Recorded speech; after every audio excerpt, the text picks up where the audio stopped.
hasilnya. Benar, salah, kontroversi, wajar.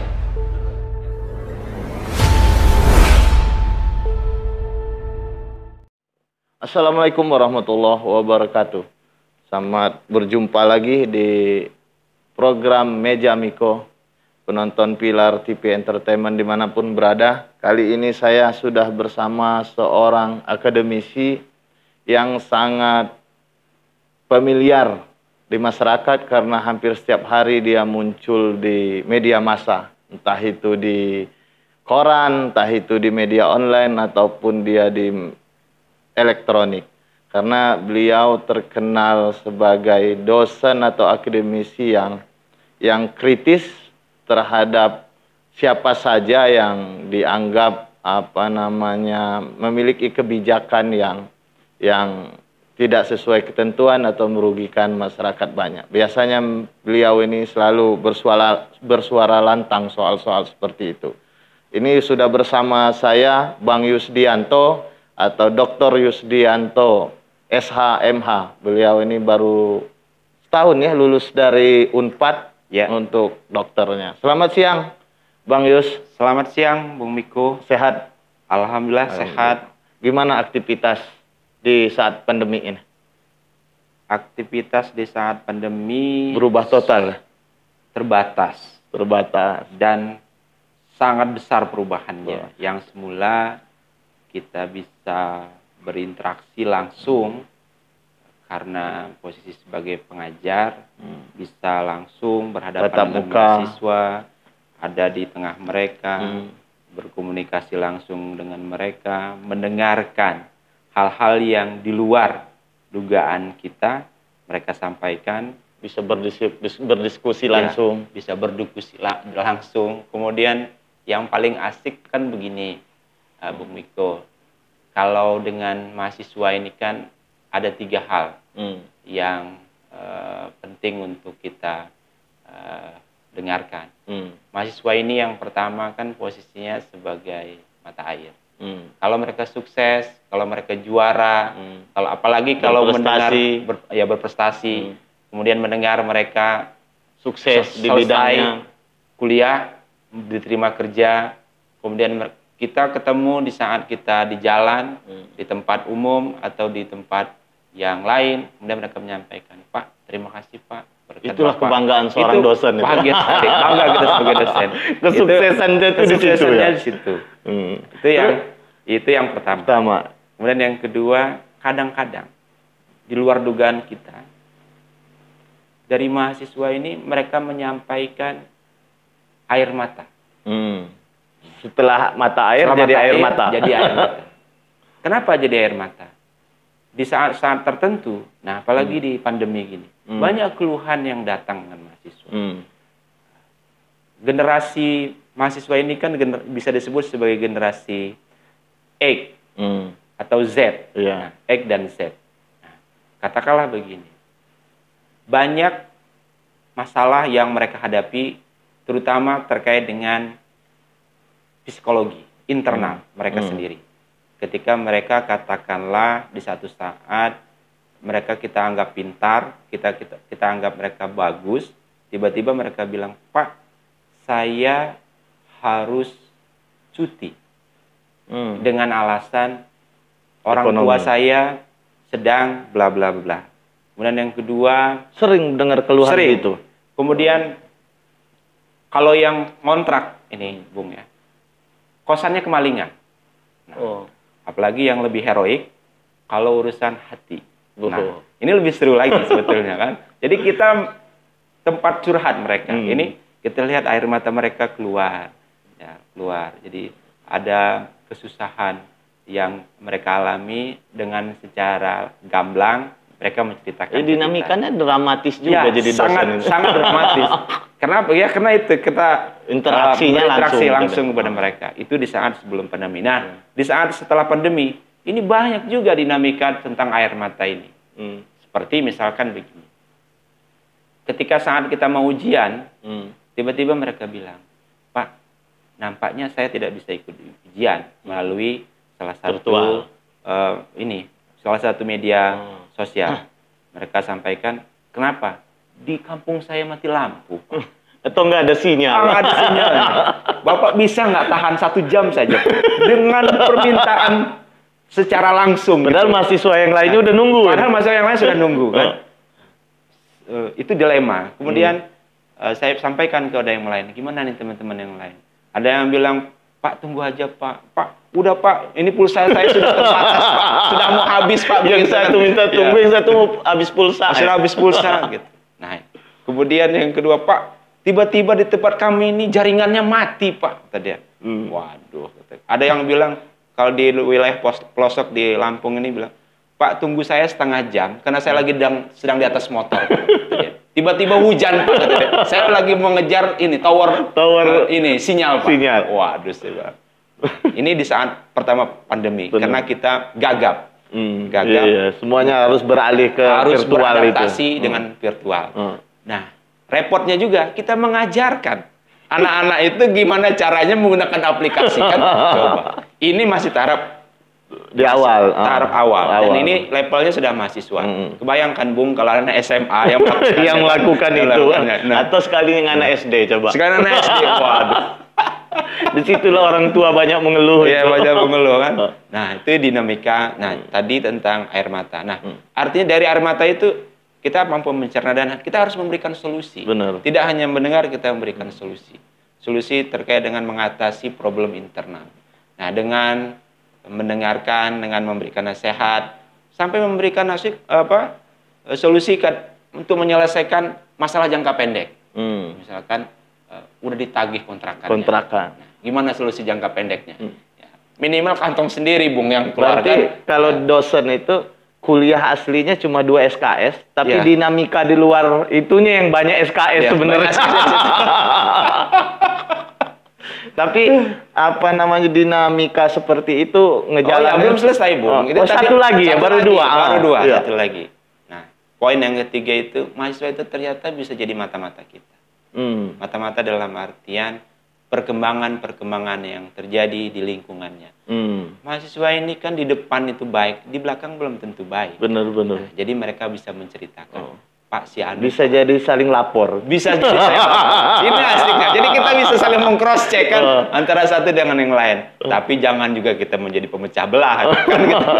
Karena kadang-kadang di luar kemampuan kita. Misalkan gini, saya muncul kecurigaan kenapa si A itu waktu dia ujian atau waktu hasil akhir itu nilainya bagus. Nah, saya temannya satu lapor, Bapak tahu nggak kenapa dia nilainya bagus, gitu kan? Karena nyontek si Anu. Salah satunya itu.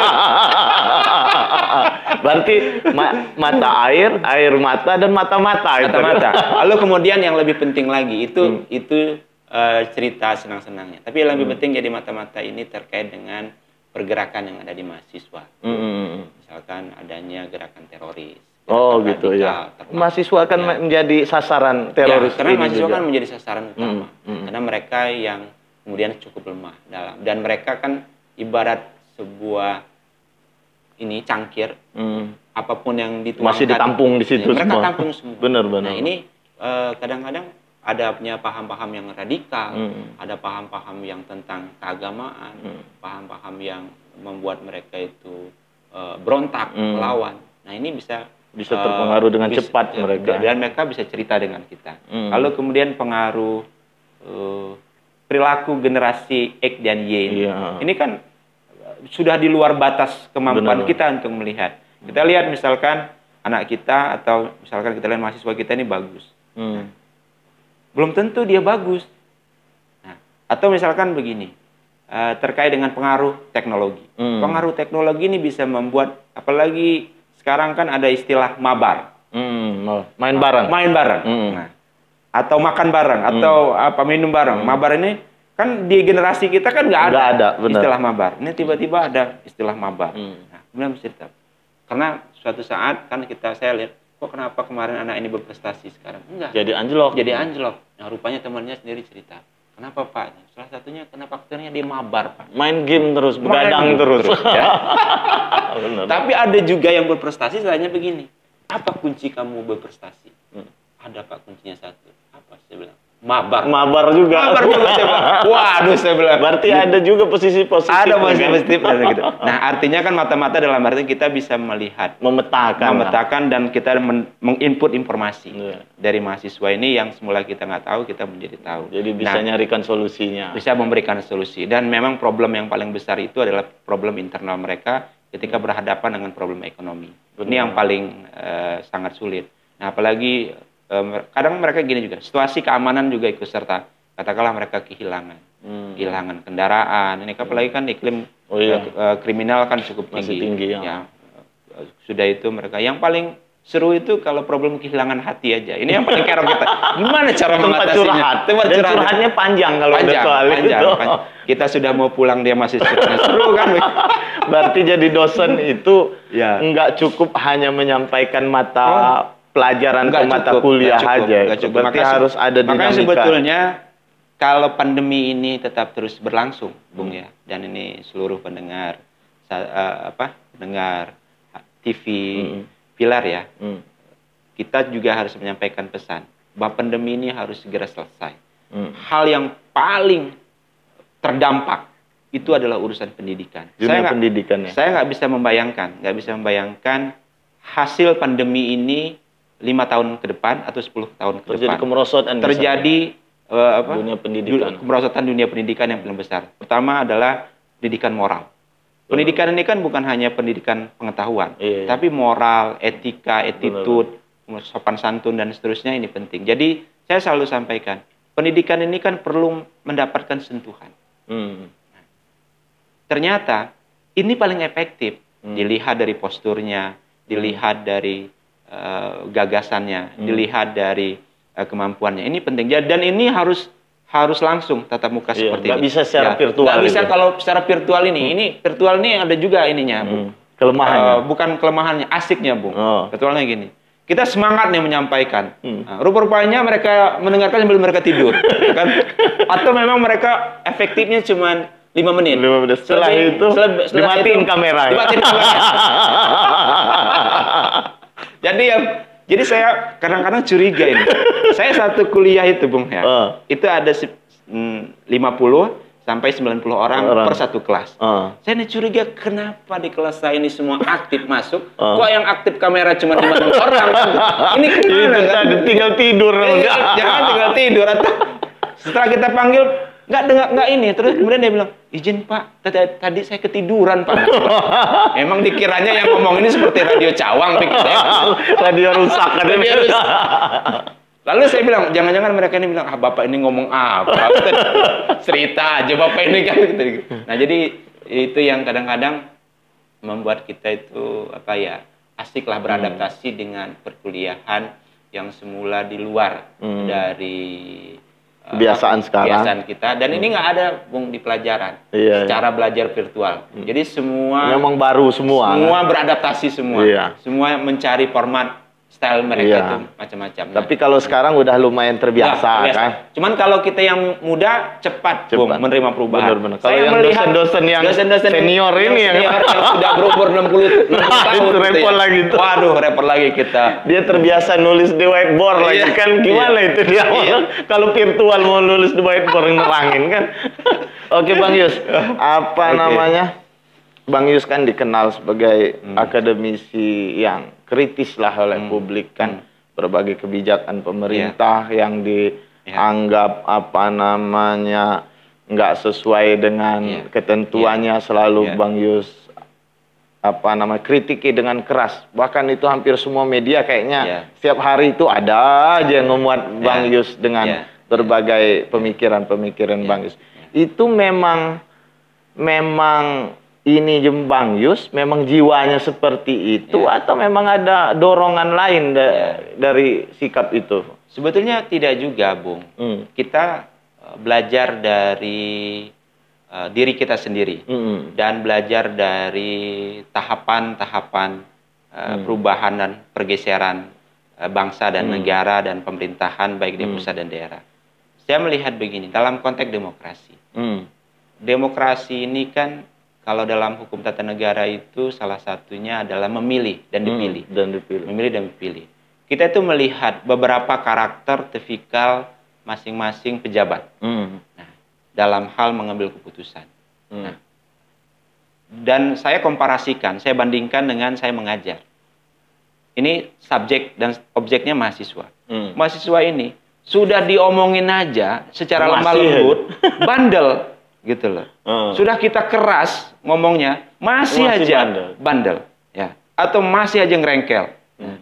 Karena kenakalannya itu, kita nggak bisa bilang, misalkan dia kena nakal, kita bilang, Dek, tolong ya, kurangi dulu nakalnya. Saya ngebayangkan, kalau saya bilang lemah lembut begitu, pasti dalam hati, dalam akal pikirnya, Bapak ini ngomong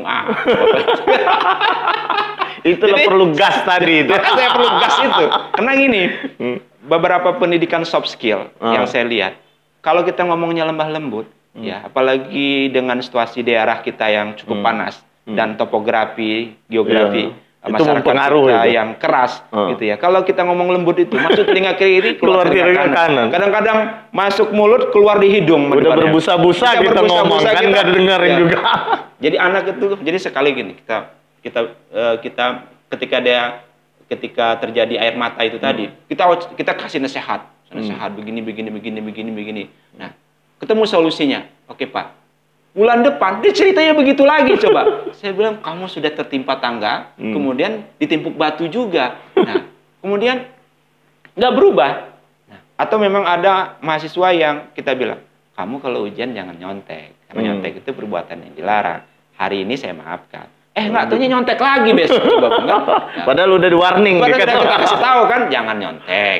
Besok nggak dimaafkan lagi. Gitu. Nah, nanti nggak. Nah, tapi diulang-ulang terus. Memang ini. Jadi saya lihat nakal. Ya konteksnya nakal. Jadi belajar dari memperhatikan, mencermati perilaku mahasiswa. Kemudian kita lihat kepada perilaku pejabat. Nah, perilaku pejabatnya sama, Bung. Nah, samanya begini. Sudah dikasih kesempatan 1 periode. Nah, dipilih kembali. Nah, kita bilang, boleh lu jadi kepala daerah. Boleh lu jadi pejabat di lingkungan pemerintahan. Boleh lu jadi anggota dewan. Jadi anggota dewan. Boleh. Tapi ingat, lu sudah punya record. Nah, record ini kan kalau zaman digital sekarang ini kan nggak bisa hilang. Iya. Bisa jejaknya itu bisa ditelusuri dan kapan. Dan orang mencatat. Kenapa? Dengan adanya transformasi digitalisasi, informasi, arus globalisasi, semua orang itu semua mencatat, memperhatikan dan mengingat. Apa yang kita sampaikan hari ini, misalkan di meja Miko hari ini, pasti orang akan mengingat, bukan sampai pada hari ini, tapi berhari-hari dan bertahun-tahun yang akan datang kita ingat. Nah, memang penuh risiko dan penuh tantangan. Kita harus mampu, kalau menurut Pramudia itu kita harus mampu melawan arus. Benar. Gitu. Kita nggak boleh juga mengikuti arus. Nah, artinya begini, artinya apa? Dalam hal beberapa kita boleh berdamai dengan keadaan. Tapi beberapa hal kita juga harus memberikan masukan.